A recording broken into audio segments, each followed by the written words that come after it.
All right. Turn that down. Okie doke. Greetings and salutations, ladies and gentlemen, and welcome once again to the Storyteller's Corner for a break time story time. I'm your host, Joshua T. Calkins Truigy, also known as Byron Assidious. And as you can see in the header above here, as of this point, I still do not qualify for any of the campaigns for advertised pre-scripted readings on Rumble. So if there are to be any donations, they obviously are not necessary, but would be greatly appreciated and can be made through the Cash App application to #Byron Osidious. It's never an expectation and would only ever be simply a tip of the hat and nod of the head to indicate that you're willing to part with a little bit of cash to support these efforts, but it's not necessary and never should be. Particularly in times like these, there's far more deserving causes that if you're short on funds, but you do want to make a difference, by all means, like send support to the folks who are trying to deal with the devastation in their homes, or that were their homes as a result of Hurricane Helene. I'm just a guy, so let's actually go ahead and for now, let's go ahead and take that off altogether. Just because as soon as those words came out of my mouth, I felt like a shitheel. Anyhow, so for today's break time story time, I'm going to be wrapping up and completing the reading of the chapter that we began yesterday, chapter 9, and getting that wrapped up. And I'll follow up with a few questions and a couple of brief observations. First brief little thing. Gotta love when occasionally something actually handy and helpful can be picked up on the cheap. Got myself a nice little foldable, collapsible phone stand, so that I'm not using a rock anymore to try and balance the phone while I do this show at work, which will be helpful. It'll be handy. And I'll probably use it for a couple of shorter videos or streams at home as well. It's handy to have these little things. Now, picked this little gadget up at the Dollar Tree on my way into work today. Grabbed a couple of them because they're marked down finally to $1.50 each instead of the $5 that they've been previously. I'm a cheapskate. Sorry, just gonna be honest. I have to operate on a wee bit of a budget for everything that I do. Because, well, I'm straight down the line, middle income, middle class. My wife and I do okay, but we're just getting by. We're not really making any headway, which describes the vast majority of Americans these days. But I have, if I examine it with if I try to examine it with an optimistic lens, I've got very little room to complain at the end of the day. I should count my blessings. Let us proceed anyhow. The story. And if you're wondering about the sweater, it's like 58 degrees. It's like 50, actually like 55 degrees here now in southern Minnesota, just out south of the Twin Cities. Things are starting to get a bit chilly and a bit nippy in the evenings, particularly as soon as the sun goes down and there's any wee bit of wind in the area. It can cut through like a knife. So, last we left off yesterday, Sir Daguerreau had caught up with one Clay Jessup, who had ruined the reputation and the good name of one of the members of the Royal Guard, the young elven woman who has taken it upon herself to Miss Barnick to sort of train Kathy and help her learn the awakened magical art of focus magic. We now return after Daguerreau scared the living bejesus out of Clay, convincing him to get the hell back out of the city of Celia, the capital seat of the Ammermidst Kingdom. The next morning saw Kathy awakened by a knocking at her door. She'd spent most of the previous afternoon after her nap exploring the various markets of the city, and in the evening had gone into a tavern with a small stage on which 3 local thespians, an elf, a Kenyan, and a minotaur, had performed a 2-act play that she found both amusing and sweet. It had been followed by a group of 4 gnomes, all dressed in ruffled red tunic shirts and shiny black trousers, their faintly yellowish skin gleaming with nervous sweat. Together, this quartet performed several a cappella songs, producing a beautiful harmony and showing an impressive octave range for fellows who reminded her so strongly of Gimli from Lord of the Rings. Their set had run rather long into the evening, which resulted in Kathy getting back to her room rather late. Now, dragging herself to the door, she felt like she had barely slept. When she opened it, she discovered Selina Barnick standing there, a small black box in her hand. "Unless you have breakfast or a check from Publishers Clearinghouse for me in there, I'm not sure I'm up for this right now," Kathy said blearily. She left the door open, and the elven royal guard came into the room behind her. "Just let me take a leak, and I'll be right with you." A minute later, Kathy returned to the main room, where Barnick sat at the small table in the corner.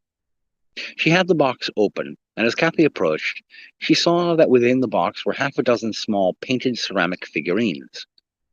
There was a rearing red dragon, a matching blue dragon, 2 skeleton warriors in full plate armor, and 2 spider-like creatures with blades on the ends of their 8 hairy legs. "What are these all about?" Kathy inquired, pointing at the figurines. She took a seat at the table with Barnick, taking hold of the little red dragon. She made it lunge the blue one, making a face and snarling like a 7-year-old with an action figure. She snickered, as did the elven woman, then held the dragon aloft. "You can guess, I think," Barnick said, folding her arms over her armored chest. "You want me to try to animate these things. Why? What's different with these from the rock at the park yesterday?" "Focus magic can be used to change both form and function. But doing both is tiring and drains your reserves of energy more quickly. These already have form, so you would only be imbuing them with function. So, give each of these as much function as you think you can." It sounded like an interesting enough exercise, and if Kathy was honest with herself, she had to admit that she didn't know what else to do with her time until Daguerreau came to collect her, so that they and Baron Dimanche could depart for the home of the Gaedling Goblin. So, she would train herself in this awakened gift of focus, and hope there came no need for it too often out in the wilds. The moon hung high overhead as Daguerreau made his last preparations. He would give Kathy one more day to do some light training with Barnick, and the Baron one more day to, well, do whatever it was that a voodoo spirit had to do in the city of Celia. He worried a little about the lanky younger brother of Baron Samedi. Dimanche was, like his elder brother, brash and cocky, given to impulsive behavior. Only his skill with dark spirit magic seemed to be an asset for their trio, and even that seemed suspect to the Kenyan warrior. His eyes wandered from his armor through the window, up at the moon. Ever had it captivated him, igniting his limited imagination. On this score, he had never deceived himself. Brilliant tactician and combatant that he was, Sir Daguerreau was not creative. His sense of humor could be best described as either dry or macabre, dependent upon circumstances. Yet when he gazed upon the moon on a clear night like this, he always imagined walking along its cratered, lifeless surface. He could in those moments feel the soulless chill of empty space clinging to his fur, smell the absence of other scents that would otherwise ruin that cold and alien atmosphere. Daguerreau stood in his room in the barracks bare-chested, his baggy black trousers his only garb, along with his fur. His cuirass and chain leggings lay on his bed, now buffed and polished as he sat on the edge and pulled up his left plate boot into his lap. He used a pair of tongs and a suction clamp to pull out a dent in the shin plate, then proceeded to rub polish into the metal. His eyes finally left the moon, turning down to the boot in his hands. The flexible mesh atop the point where his ankle joined his foot to his leg had become too loose for his liking in the armor. Yet at this hour, there would be no smithies to take the boot to for repairs. He sighed, set the boot aside, and did up the other one. Its mesh was also worn through. "I hate preparations," he muttered to the darkened room. Thus concludes Chapter 9 of A Midwestern Yankee in King Ovin's Court. Now, I had, at the beginning of this stream episode tonight, put forth that I had a couple of questions to pose. And this is largely for the folks who either pop into these break time story times during the show, or who've taken it upon themselves to join me in watching them after the fact in order to get caught up later on with the story thus far.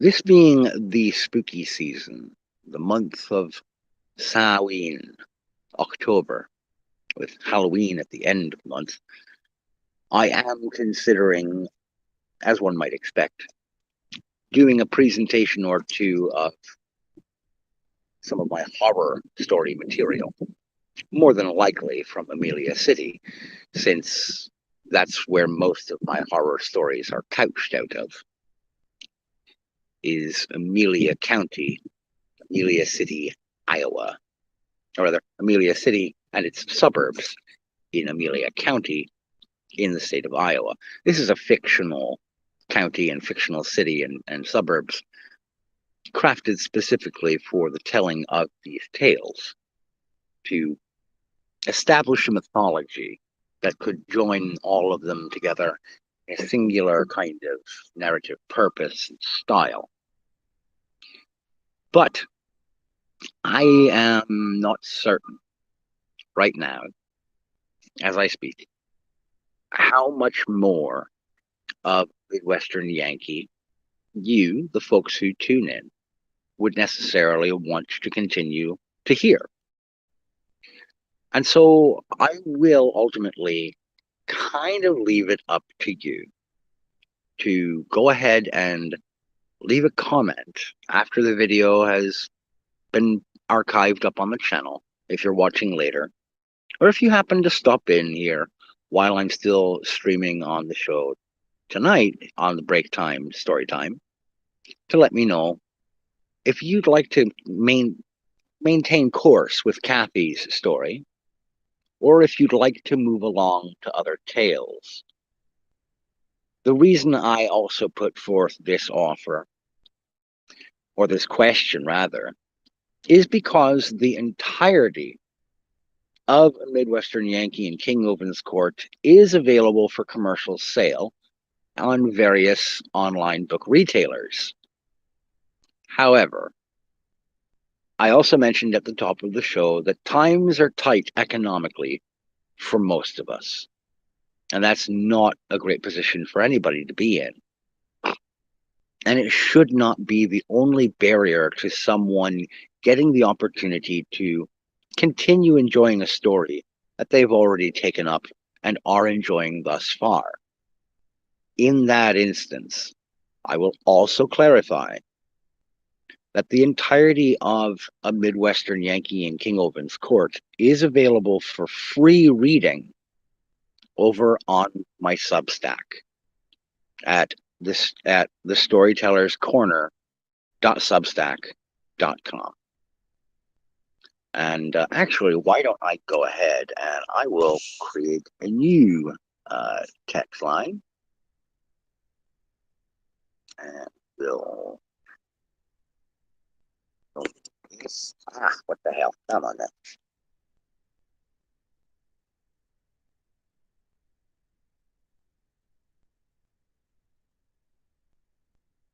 Sorry about the strange angle.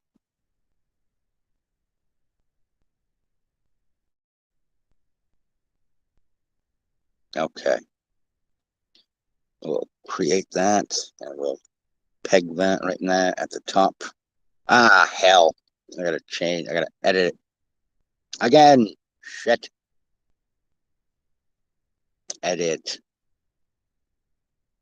Background. There we go. That way you can actually read the damn thing. There we go. That is a rather lengthy URL, all one word. Yes, the Storyteller's Corner.substack.com. The entirety of the Midwestern Yankee in King Ovin's Court has been uploaded for a couple of years now to that Substack. That's yours truly. So if you would like us to move on from the audiobook presentation and reading for the break time story times, we can. And if you do want to move on, or that's the overwhelming majority, decides, well, let's go ahead and go to a different story, particularly for October when there's so much horror available through this particular twisted mind. But there are those of you who want to find out, how did Kathy's adventure go? You can always hop over to the chapters on the Substack and read those without charge. And one way that you could support this particular genre of storyteller, if you so choose, is to locate the entirety of the trade paperback available on your online book retailer of choice to purchase a physical copy of the original novel. These are many options that are available to you folks. And again, if the majority of folks want me to proceed doing an audiobook reading of the story off of my Kindle, I can do that. No qualms. And now on to a couple of observations. Actually, one other quick question. And this is actually to do with Rumble, YouTube, BitChute, and even in its weird way, Odyssey, because I don't use Odyssey, but I have an account on there from years ago. I've just never bothered to go back to use it. As much as I want to maintain being a BitChute first uploader and storyteller of material, BitChute's had a lot of problems the last few weeks. Does anybody know what exactly the hell is going on over there? Is this just all technical kerfuffles, growing pains? Is there something on the back end that I'm not aware is causing troubles for the site? I have no idea. I don't have any contacts at BitChute who could tell me what's going on. I'm in one Discord that is dedicated to BitChute, but a lot of folks have left that Discord, so it's kind of chaotic, and there's not a whole lot of updates from anybody. So I'm at a bit of a loss, and I throw that question to anyone out there who might know. Observation. There is, you'll see if you go into the archive on the channel here. This morning, myself and brother Cortex, my buddy Cortex, we do a regular show most Wednesdays and Fridays, morning time. Most Wednesdays, we do the deep dives, where we get together and kind of nerd out on the mythology, the history and lore of various either analog horror series. Our biggest point of fascination is with the Backrooms series, as created by Kane Pixels and supported by various other independent or small creators that have jumped onto it as a sort of collective, collaborative mythology project. We also sometimes deep dive into various SCP Foundation creatures, events, scenarios. That is the deep dives with Brother Cortex and yours truly, Byron Sidious. We do that on his channel most Wednesdays. And then Friday mornings, we do a show that's just kind of a scattershot geek culture show that we refer to, or that Brother Cortex named Culling the Nerd, much like Culling the Herd, where by and large we just kind of cut loose and say, holy shit, here is what is stupid and happening in our favorite hobbies and intellectual properties, XYZ, PDQ, kind of jumping into the whole pop culture thing that so many other people do. There are much more successful channels and personalities who have been doing that sort of thing far longer than we have. But we tend to approach Culling the Nerd from much more of a, we're trying to have a little bit of a laugh at these things and explain precisely what it is our personal issues are with whatever it is we're taking issue with. Brother Cortex, he's a long-time, die-hard, dyed-in-the-wool Warhammer 40k fan. Absolutely true blue fan. I am a long-standing, die-hard Dragon Age fan. Love the mythology. I pounded the hell out of the games repeatedly back in the day when they first came out. I must have played through Origins 10, 11 fucking times before I finally decided to set it aside and move on to a different game. Dragon Age 2, while it was definitely my least favorite of the first 3 games, it had its charm. It had its quirks that were, okay in terms of gameplay mechanics. The gameplay loop, really kind of a whiff, especially recycling and reusing the same 6 or 7 environment sets for the entirety of the game. What the fuck were they thinking?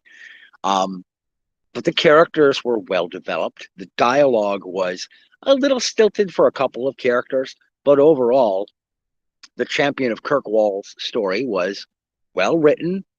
Especially loved the Kunari chieftain who was residing at the docks. You're like, shit, this guy is a bad motherfucker. And Dragon Age Inquisition, hands down, I loved that game. I thought it was gorgeous. I thought it was brilliantly written. Gameplay, there were some hit or miss elements thereof, but overall, an excellently crafted experience for gaming.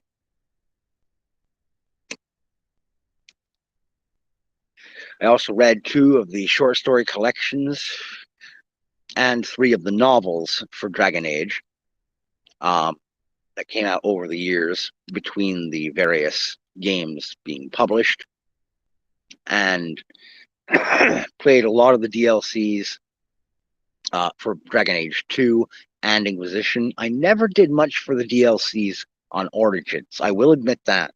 I never went back and did Awakening.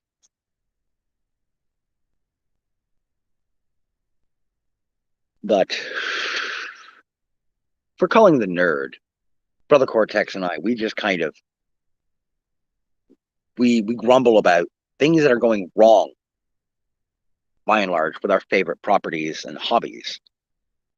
This morning, I tried to do a little bit of a simulcast of the show because he hosts it on his show through StreamYard, and he just invites me on as a co-host. And I thought, well, maybe I can share my screen, my laptop screen, while we're broadcasting the show to my Rumble. I can do the screen share option. StreamYard did not like that. My computer did not like that at all. That was a botch job from the ground up, and I apologize for that weirdness, but I'm not going to delete it. I'm not going to remove it from the channel. Let me explain why. It was a tremendous display of my Luddite incapability with tech. It was a little embarrassing, but it happened. I fucked up. I don't want to remove the scuff and the scrape. I earned that technological black eye. There's no excusing my inability to get this figured out, other than I'm a 42-year-old man with kids and a full-time job and a semi-career as a career as a semi-professional genre fiction author. I've got a lot of plates that I'm spinning, but that's no excuse to not eventually figure out what the hell I'm doing with this. For God's sakes, I've been doing live online shows since the days of blog TV. You'd think I'd figure this shit out by now. Not necessarily. I'm just a numpty with it. But that's just an observation that I wanted to point out there and let it be known. Yeah, that's there for a giggle. Just to kind of point and laugh and say, this guy doesn't always know what he's doing or talking about. I don't. I fall well short, plenty. And my last observation for tonight's break time story time goes back to my beloved Substack. Substack has an element, particularly on the Substack app, called Notes. Notes is kind of the front-end Twitterification of Substack. It's a social media element where you can do short to medium length posts that are not full-fledged posts that get added on to your Substack primary publications and pieces. It's more for networking with other folks who are on Substack, either as readers or writers of their own stacks.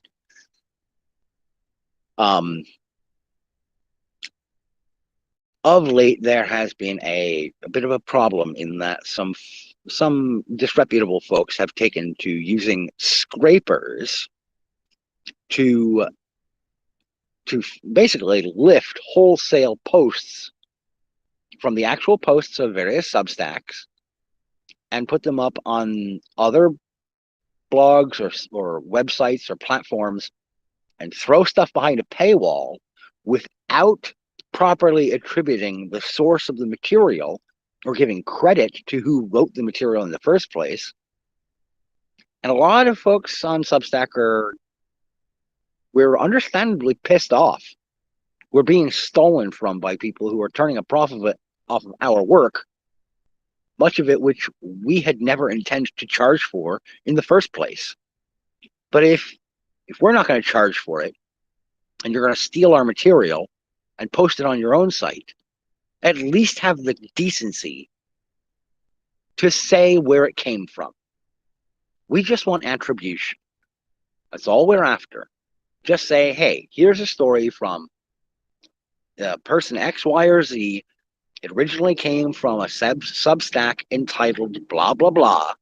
And let that be that. Most of us are not greedy on Substack. Those of us who are independent, authors or journalists, at least. We're not out to just cash out. Unlike Taylor fucking Lorenz, who I guess is now coming to Substack full time. Fucking shoot me. Like we need that. But that's another building trend on Substack that I'm really not excited about. That I'm kind of grumbling, gnashing my teeth a little bit, but I understand sort of why it's happening.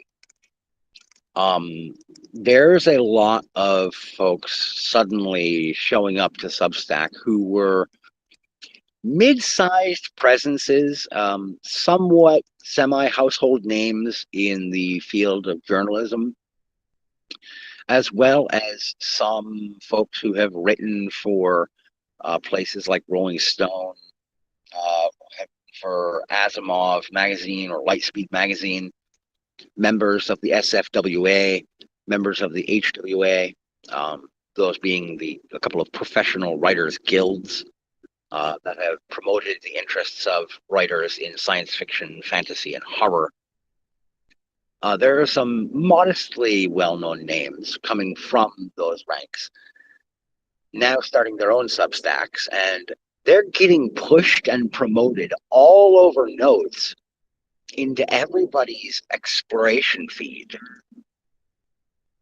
And it's leaving a really sour taste in my mouth. Chris Best and Hamish McKenzie, the two blokes who are chiefly responsible for operating Substack,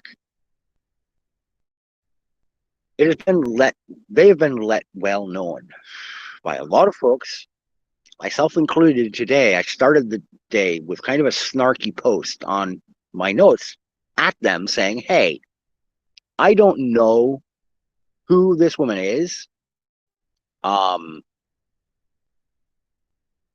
That showed up in my exploring feed.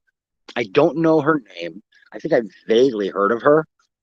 And having checked her profile when it showed up, it was like, oh yeah, I have heard of this bitch. I just clicked on the three little dot icon that shows up next to any user on Substack's profile. When you go to read their profile, on the right-hand side, there's this three little dot thing that you can tap, and it gives you several options. One of the options is to mute the author. This doesn't block them. It doesn't cut off their ability to reach out to you and personally contact you with a direct message one-on-one. It doesn't do that. What it does is it removes any of their public posts or public notes from appearing in your feed ever, unless you specifically go looking for their account. If you go searching their account, you can find their stuff again. But you have to go actively looking for it if you have muted that author on Substack. It's a wonderful little option. If you don't want to go the hard route of, fuck you, I don't want any contact, it's a nice, easy, polite way of saying, look, I don't care about this person. Don't feed me anything from them. Thank you. It's a great option. And I've used it only a handful of times in the close to 4 years that I have been on Substack. In the last week, I have put, I think it's somewhere around 20 different authors on mute, because I know who they are. Everyone's heard of them, and I don't care about them. I don't care to read their articles. I don't want to watch their videos on Substack. I don't give a tin shit about hearing their latest podcast episode uploaded to Substack. I don't care. But I don't hate them. And if there were, for some who knows godforsaken reason, if they should ever have a question for me directly, I don't want them to meet a brick wall and see, oh, I've been blocked by this person.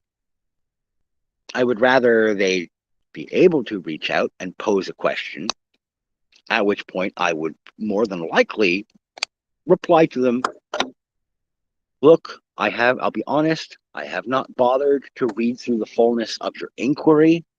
Take no offense by that, but I don't care about you. I don't want your opinion. I don't want to give you my opinion on question of topic XYZ, PDQ, whatever it is. You don't need to hear from me. I don't genuinely think you actually want to know my opinion. I think you're probably just trawling for some material to throw up onto your Substack posts or notes. This is how it is. I don't care about you. In the case of, let's say, someone like, we'll take for instance, Taylor Lorenz, who a lot of people are suspecting got let go from the Washington Post. If for some godforsaken reason she actually wanted to reach out to me, she's one of the few people who could not on Substack, because I do have her blocked, actively blocked. I don't ever want to hear from that bitch. I don't care about her enough to even want that kind of contact or the opportunity to say, oh, sorry, Tay-Tay, I don't care about you. I actually disdain that woman. But there's other folks like, for instance, why can I not remember his name? It's escaping me now. Paul Anderson, the sci-fi author. He recently came to Substack. Okay. I know of his work. I've read a couple of his stories. He's pretty good. But I would never want to actually have a conversation with the guy. I don't know anything about him, but I also don't care to. It's not that I dislike him. It's that I'm just kind of not interested. He writes a lot of hard military style science fiction, which is a subgenre of sci-fi that I generally don't feel inclined toward reading. It doesn't hold my attention that well. But I don't want to insult the man and throw a block up in his face. If he had a genuine question or wanted to talk shop or something, okay, I would be willing to talk shop. But a question about anything else, I'd probably just be like, hey, no offense, but I just don't want to have this conversation. Paul, no offense, Mr. Anderson. And more than likely, he'd just be like, all right, cool, thanks, and sorry about that. Don't mean to waste your time.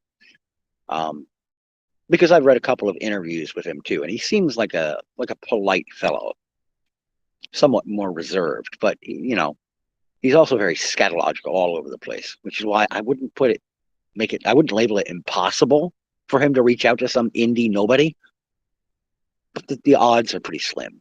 You know what I mean? Still. Anyhow, that's going to do it for me for tonight, folks. I'd like to thank you for tuning in. Thank you for listening.